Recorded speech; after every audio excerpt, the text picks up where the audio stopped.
This video will show you how to land a variable temperature or flexible tip type probe. Variable temperature or flexible tip type probes are used to maintain contact with a sample surface or substrate over a changing range of temperature. The spring member and tip assembly of the Lakeshore CVT probe absorbs probe arm movement caused by thermal expansion and contraction. The result is a stable probe tip landing position throughout variable temperature cycling. As in the standard Lakeshore ZN50 probe, the ceramic blade of the CVT probe isolates the probe tip from the coaxial connection, which provides thermal cooling of the probe tip and blocks unwanted heat to the sample.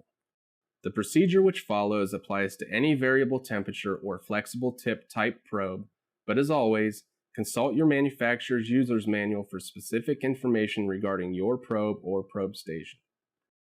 In step 1, we will ensure the probe is visible through the viewport on the vacuum chamber, and then use the Z-axis micrometer to raise all probes above the sample stage enough to clear the sample landing pad.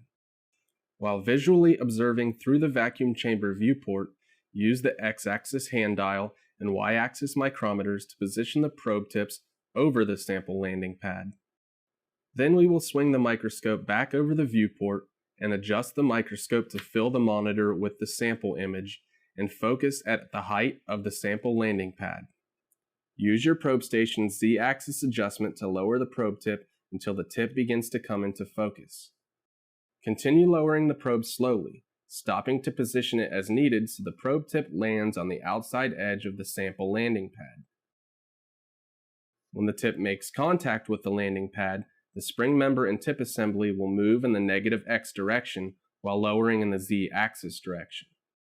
Visually observing the tip flex very slightly indicates that contact with the sample has been made.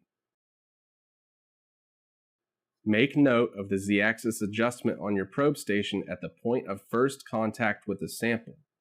Stable contact between the tip and sample can be made with additional downward Z-axis overtravel past the point of first contact.